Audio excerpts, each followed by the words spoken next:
وفی کل شیء لہ آیۃ تدل علی انہ واحد، ہر چیز میں اس کی نشانی ہے، اور وہ نشانی اس بات کی دلالت کرتی ہے کہ وہ ایک ہے، یکتا ہے۔ صراط مستقیم کی ہدایت ہم اسی سے طلب کرتے ہیں۔ اے پروردگار، تو ہمیں سیدھی راہ کی ہدایت فرما۔ کون سی سیدھی راہ؟ یعنی سیدھی راہ وہ جو تیری منزل تک، تیری ذات تک ہمیں پہنچا دے۔ تیری ذات تک پہنچانے والے راستے کی ہدایت ہم طلب کرتے ہیں تجھ سے۔ اللہ اکبر، کس قدر عظیم جملہ ہے کہ اگر ہم اللہ تک پہنچنا چاہتے ہیں تب بھی ہم اللہ سے دعا مانگتے ہیں کہ اے اللہ ہمیں اپنی ذات تک پہنچنے کی ہدایت فرما۔ کہ تیری ذات تک پہنچنا ہو تو تو ہی بتا کہ کس طرح سے پہنچیں، اس راستے پر ہمیں لا کہ جو تیری ذات تک ہمیں پہنچا دے، اس راستے پر لا کہ جس کا منتہا تیری ذات ہو، تیرے سوا ہم کہیں نہیں جانا چاہتے۔ ہدایت بھی تو فرما، رہنمائی بھی تو فرما، اور اس راستے کی ہدایت فرما جو تجھ تک ہمیں پہنچا دے۔ وہ راستہ کہ جو مستقیم ہے، سیدھا ہے، ٹیڑھا اور کج نہیں، ایسا راستہ کہ جو تیری ذات تک ہمیں پہنچا دیتا ہے، ایسا راستہ کہ جو ہر غیر سے ہمیں بے نیاز کر دیتا ہے۔ اللہ سے جو وابستہ ہو جاتا ہے وہ غیر اللہ سے بے نیاز ہو جاتا ہے۔ جو بھی اپنے آپ کو اللہ سے قریب کرے وہ شیطان سے دور ہو جاتا ہے، اس لیے کہ راستے دو ہیں، یا اللہ کا ہے یا شیطان کا ہے، یعنی یا رحمان کا ہے یا شیطان کا ہے۔ جو رحمان کا راستہ ہے اسے صراط مستقیم کہتے ہیں، اور جو شیطان کا راستہ ہے وہ غیر مستقیم ہے، وہ سیدھا نہیں ہے۔ ہم تو سیدھی راہ کی دعا مانگتے ہیں،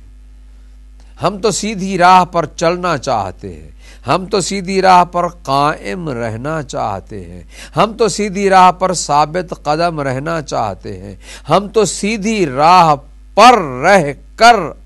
اے میرے مولا، جب ہم کہتے ہیں اہدنا الصراط المستقیم تو بس کہتے ہیں ہم یہ چاہتے ہیں کہ تیرے ہو کر رہ جائیں۔ تو عبادت ھذا صراط مستقیم، یہ صراط مستقیم، عبادت صراط مستقیم، اور خالص عبادت وہ ہوتی ہے کہ جو صرف اللہ کے لیے کی جائے۔ خالص عبادت وہ ہوتی ہے کہ جو صرف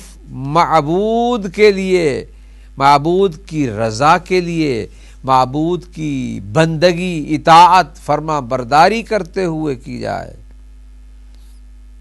اور جب ایسا ہو تو یقیناً اللہ بندے کو اس کی دعا، اس کا مدعا اور اس کا مطلوب اور اس کا مقصود عطا کر دیتا ہے،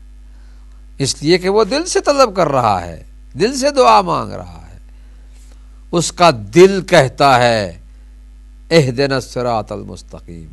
یہاں یہ بھی عرض کرتا چلوں کہ جب ہم زبان پر لاتے ہیں اہدنا الصراط المستقیم کہتے ہیں تو بس اس طرح سے کہیں کہ ہمارا دل بھی یہی کہے اہدنا الصراط المستقیم، ہماری فکر اور سوچ بھی یہی کہے اہدنا الصراط المستقیم، ہمارا دماغ بھی یہی کہے اہدنا الصراط المستقیم، ہماری نگاہیں بھی یہی کہیں اہدنا الصراط المستقیم، ہماری تمام قوتیں جو وجود میں ہیں سبھی کہیں اہدنا الصراط المستقیم۔ جب زبان سے اہدنا الصراط المستقیم کہہ دیا تو گویا زبان جو کہ دل کی ترجمان ہوتی ہے، اس سے یہ پتہ چلتا ہے کہ ہمارا دل بھی یہی کہہ رہا ہے، ہمارا دل بھی صراط مستقیم کی ہدایت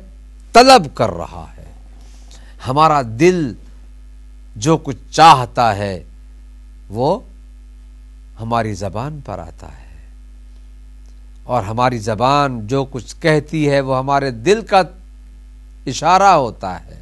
ہمارے دل کی آواز ہوتی ہے، اور ہمارے دل کی آواز اس کے سوا کچھ نہیں، اہدنا الصراط المستقیم، ہمیں ہدایت فرما، ہمیں قائم رکھ، ہمیں ثابت قدم رکھ صراط مستقیم پر۔ اللہ کہہ رہا ہے، اللہ کہہ رہا ہے، ہمیں قائم رکھ صراط مستقیم پر، ہمیں بندے کی نیابت میں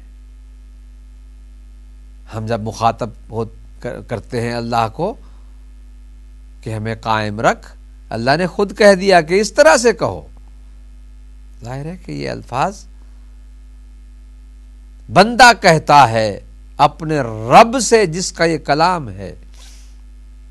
تو اس میں اپنے وجود کی ہر قوت کے ساتھ یہ کہے اہدنا الصراط المستقیم، ہمیں ہدایت فرما صراط مستقیم کی، ہمیں قائم رکھ صراط مستقیم پر۔ تو یہاں جب پوری قوت ہائے وجود یہ کہے تو پھر کوئی ایسی بات ہی نہیں کہ کوئی قوت اپنے مولا سے جدا ہو جائے، اس لیے کہ ہر طاقت یہ مانگ رہی ہے، دماغ، سوچ، فکر، عقل، شعور، ارادہ، اختیار، اور دل کی چاہت یہی ہے کہ صراط مستقیم مل جائے، آنکھوں کی چاہت یہی ہے کہ صراط مستقیم کو دیکھیں، کانوں کی چاہت یہی ہے کہ وہ صراط مستقیم کو سنیں، ہاتھوں کی چاہت یہی ہے کہ وہ صراط مستقیم کا لمس کریں، اور دل کی چاہت یہی ہے کہ وہ صراط مستقیم کے ساتھ جڑا رہے۔